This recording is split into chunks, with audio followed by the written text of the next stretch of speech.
Muitas pessoas têm dúvidas de como será o final dos tempos. Por isso, eu vou te mostrar, baseado na Bíblia, os principais acontecimentos do antes e depois da volta de Jesus. O profeta Daniel afirma que em determinado momento da história surgirá um homem muito poderoso e inteligente, que virá de um cargo político muito importante e conquistará a confiança de muitos. Este homem será aquele que as Escrituras dizem ser o Anticristo. Com seu poder de persuasão e um discurso voltado para a paz e a prosperidade, o Anticristo convencerá os líderes das maiores religiões do planeta que a melhor saída para a humanidade será a criação de uma aliança mundial que, segundo ele, trará harmonia absoluta a todos os povos da Terra. E quando esse tratado de paz for assinado, algo sobrenatural acontecerá: o arrebatamento. As pessoas estarão vivendo suas vidas tranquilamente, quando de repente os jornais darão a seguinte notícia: milhares de pessoas desapareceram misteriosamente ao redor do mundo. Ainda não se sabe como sumiram. Restaram apenas as suas roupas. As mães estão desesperadas, porque todas as suas crianças pequenas e recém-nascidas foram levadas. O que está acontecendo? Muitos voos foram cancelados por causa dos acidentes, onde aeronaves simplesmente caíram do céu. O mesmo aconteceu com o trânsito. Várias batidas aconteceram ao mesmo tempo ao redor do mundo, e ninguém consegue achar os motoristas. Os hospitais estão lotados com tantas vítimas, mas nem todos conseguem atendimento, pois faltam médicos e enfermeiros, que sumiram também sem deixar rastros.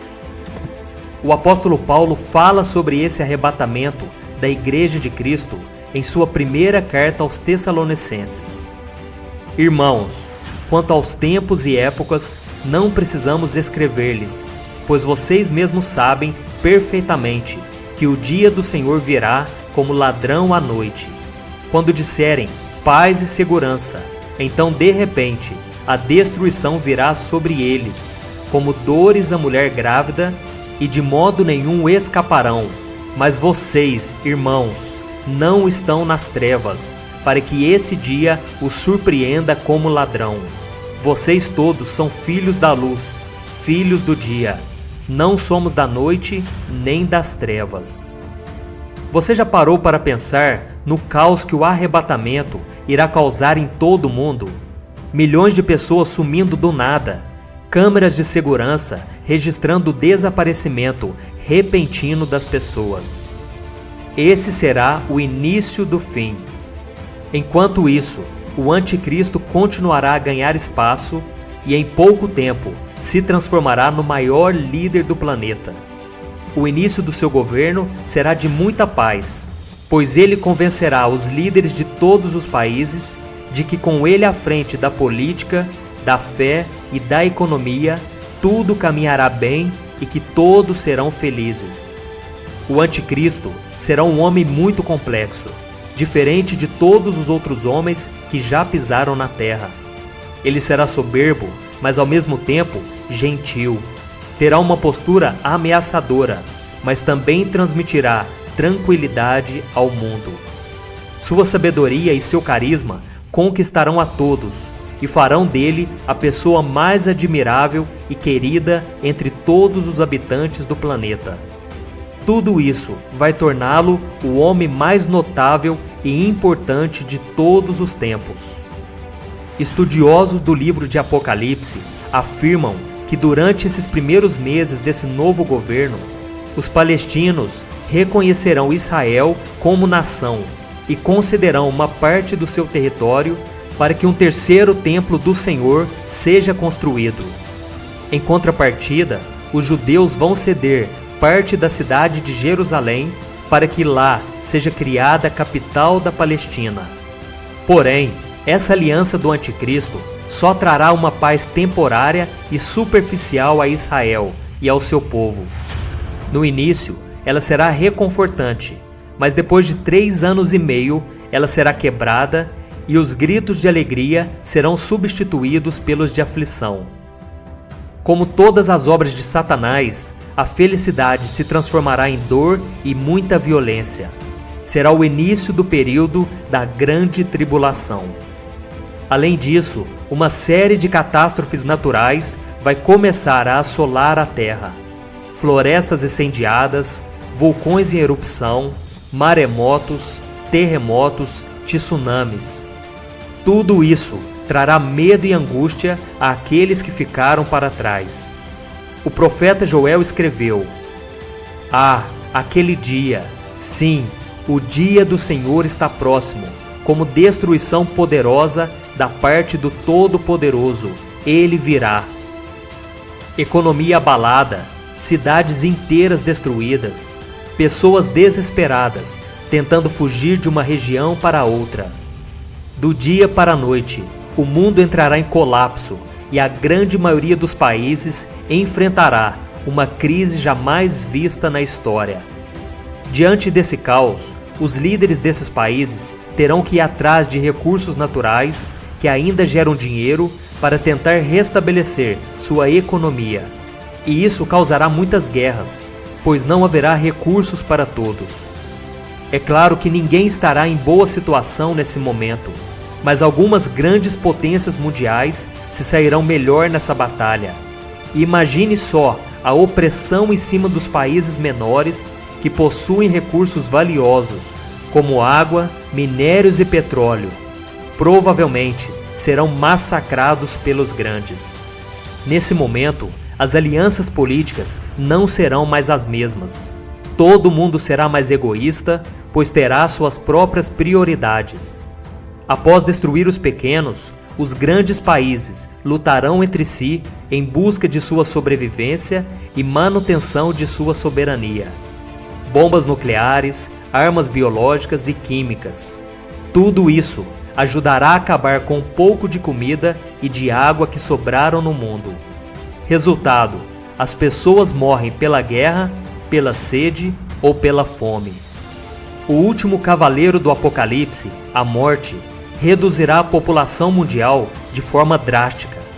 E os sobreviventes vão se tornar refugiados, migrando de um lado para o outro, tentando escapar do foco dos conflitos entre as poderosas nações. Nesse momento, exércitos invasores atacarão Israel, mas Deus intervirá, protegendo seu povo e derrotando os exércitos invasores. Para isso, Deus usará um terremoto, confusão militar e uma praga acompanhada de granizo e fogo. Depois desse conflito e da quebra da aliança de paz, o anticristo ficará ainda mais poderoso e aparentemente ninguém será forte o suficiente para lutar contra ele. Sua prepotência será tão grande que ele desafiará o próprio Jesus, que voltará à terra cheio da glória de Deus e o derrotará naquela que será chamada de Batalha do Armagedon. Em seguida, Cristo aprisionará Satanás por 1000 anos. Esse será o tempo de paz e descanso para as pessoas que restaram no planeta. É nesse momento que aqueles que foram mortos pelo anticristo por causa da sua fidelidade ao Senhor serão ressuscitados. Em Apocalipse capítulo 20 está escrito: "Vi as almas dos que foram decapitados por causa do testemunho de Jesus e da palavra de Deus. Eles não tinham adorado a besta nem a sua imagem, e não tinham recebido a sua marca na testa nem nas mãos. Eles ressuscitaram e reinaram com Cristo durante 1000 anos. Assim que terminarem os 1000 anos, Satanás será solto da sua prisão para enganar as nações que estão nos 4 cantos da terra, com o objetivo de destruir o reinado de Cristo. A Bíblia diz que o número de soldados desse exército maligno será tão numeroso quanto a areia do mar. Essas nações irão marchar até a cidade de Jerusalém, porém, Deus enviará fogo do céu e as destruirá completamente. Satanás, então, será lançado no lago de fogo que arde com enxofre. onde já tinham sido mandados a besta e o anticristo. Eles serão atormentados dia e noite, para todo sempre. E Deus surgirá do seu trono e todos ficarão diante dele. O livro da vida, enfim, será aberto, e essas pessoas, tanto as vivas quanto as que já haviam morrido, serão julgadas de acordo com o que fizeram durante a sua vida.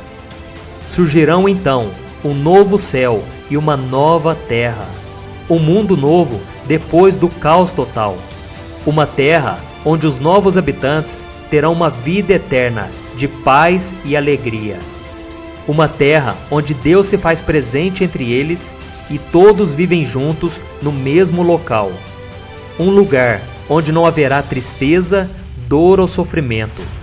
Não haverá mais luto, pois a morte já não existirá.